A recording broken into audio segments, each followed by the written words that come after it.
Hi guys, जय जगन्नाथ। ମୁଁ Jagabandhu. Welcome to my new blog. ଆମେ ଆଜି ପହଞ୍ଚି ସାରିଛୁ ଚିଲିକା ହ୍ରଦ ପାଖରେ। ତ ଆମେ ବୋଟରେ ଏବେ ଯାଉଛୁ। ତ କାଳି ଯାଇ ଯିବା ବାଟରେ ଏଇ ସବୁର ଦୃଶ୍ୟ ଦେଖନ୍ତୁ। ଆମେ ଏବେ ବୋଟରେ ବାହାରିଲୁ।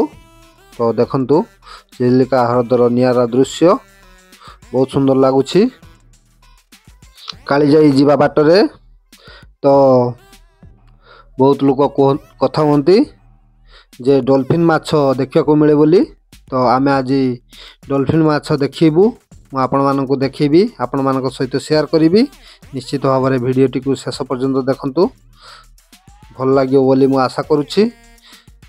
ଭିଡ଼ିଓଟି ଭଲ ଲାଗିଥିଲେ ଅଧିକ ମାତ୍ରାରେ ସେୟାର କରନ୍ତୁ, ଲାଇକ୍ କରନ୍ତୁ ଏବଂ ମୋ ଚ୍ୟାନେଲରେ ଯଦି ଆପଣମାନେ ନୂଆ ଥାନ୍ତି ତଳେ ଥିବା ବେଲ୍ ଆଇକନକୁ ଦବାଇ ସବସ୍କ୍ରାଇବ୍ କରିନିଅନ୍ତୁ। ଦେଖନ୍ତୁ ବହୁତ ସାରା ବୋଟ୍ ଆସୁଛି ଆଗରୁ। ଆମେ ମଧ୍ୟ ଯାଉଛୁ। ସେମାନେ ପ୍ରତ୍ୟାବର୍ତ୍ତନ କରୁଛନ୍ତି। ଦେଖନ୍ତୁ ୟା ଭିତରେ କେତେ ସାରା ବୋଟ୍ ଅଛି। ସମସ୍ତେ ବୋଧହୁଏ ଡଲଫିନ୍ ପୂଜାରେ ବ୍ୟସ୍ତ। ଡଲଫିନ୍ ମାଛ ମାନବର ବନ୍ଧୁ। ତ ଡଲଫିନ୍ ମାଛ ଦେଖିବା ପାଇଁ ବୋଧହୁଏ ବୋଟ୍ ଗୁଡ଼ାକ ମଝିରେ ଅଛି। ଏଇଠି ବୋଧହୁଏ ଡଲଫିନ୍ ଅଛି। ତ ଆମେ ମଧ୍ୟ ଦେଖିବୁ। ଭାଇ ଟିକେ ରଖାଅ ଡଲଫିନ୍ ମାଛ ଦେଖିବା ପାଇଁ। ଆମେ ବି ଟିକେ ଦେଖିବୁ ଡଲଫିନ୍ ମାଛ କେମିତି। ଡଲଫିନ୍ ମାଛ ମୋ ଆଖିରେ ବୋଧହୁଏ ଫାର୍ଷ୍ଟ ଟାଇମ୍ ଦେଖିବି ଅରିଜିନାଲଟି। ତ ଯାହା ହଉ, ୟା ଭିତରେ କେତେ ସାରା ବୋଟ୍ ଦେଖନ୍ତୁ। ଏଇ ଡଲଫିନ୍ ମାଛ ଉଠିଲା ଉପରକୁ ଉଠୁଛି। ହେଇ ତାକୁ ଖାଲି ଛାତି ଦେଖାଯାଉଛି, ଖାଲି ତା ପିଠି ଦେଖାଯାଉଛି। ଏଇଠି ଗୋଟେ ଡଲଫିନ୍ ଅଛି।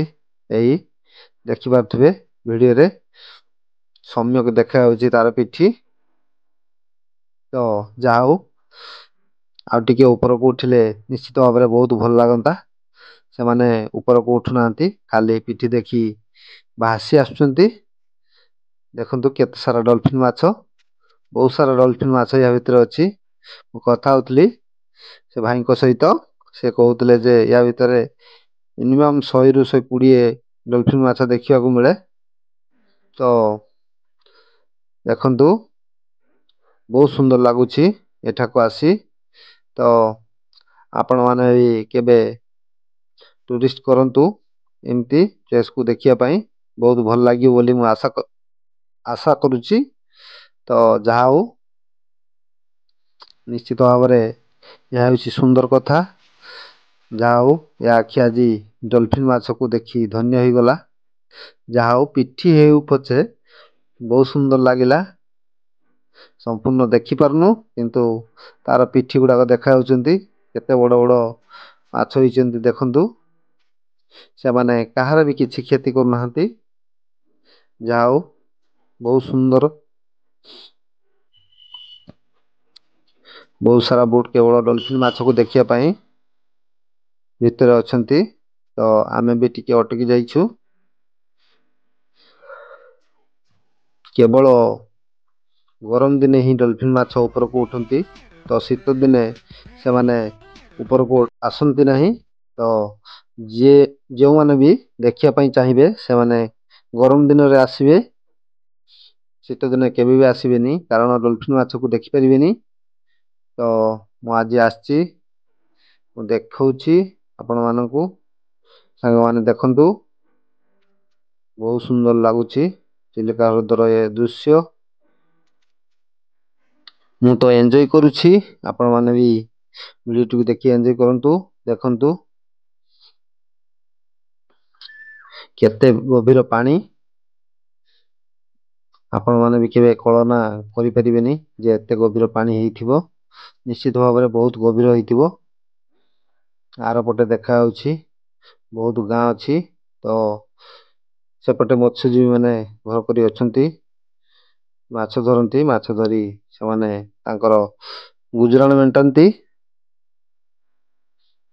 ଦେଖନ୍ତୁ ଏଇଠି ବୋଧହୁଏ ଗୋଟେ ଡଲଫିନ୍ ଅଛି। ଟିକେ ଉପରକୁ ଉଠଉନି। ସେ ବି ପାଣି ଭିତରେ ଭିତରେ ରହୁଛି, ଖାଲି ପିଠି ଦେଖାଯାଉଛି, ଆଉ କିଛି ନୁହେଁ। ଯାହା ହଉ, ସେମାନେ ତ ତାଙ୍କ ଇଚ୍ଛାର ମାଲିକ। ତ ଯାହା ହଉ ଆମେ ଡଲଫିନ୍ ଦେଖିଲୁ, ବହୁତ ଭଲ ଲାଗିଲା। ଏପଟେ ବହୁତ ଡଲଫିନ୍ ଅଛନ୍ତି, ସେମାନେ ଟିକେ ଟିକେ ଉପରକୁ ଉଠୁଛନ୍ତି। ଆମେ ଯେତେ ପାଖକୁ ପାଖକୁ ଯାଉଛୁ ଡଲଫିନ୍ ମାନେ ସେତେ ଦୂରେଇ ଦୂରେଇ ଯାଉଛନ୍ତି, କାହିଁ କେଜାଣି ଆଜି ଡଲଫିନ୍ ମାନେ ଜମାରୁ ବି ଉପରକୁ ଉଠୁନାହାନ୍ତି। ତ ସେମାନେ ଖେଳୁଛନ୍ତି, ଦେଖନ୍ତୁ।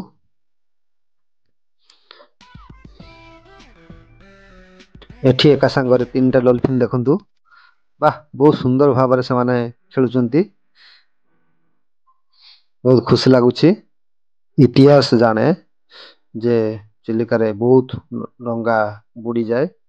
ତ ଚିଲିକାର ପ୍ରାକୃତିକ ସୌନ୍ଦର୍ଯ୍ୟ ସମସ୍ତଙ୍କୁ ତାର ନିଜ ଆଡ଼କୁ ଟାଣି ନିଏ।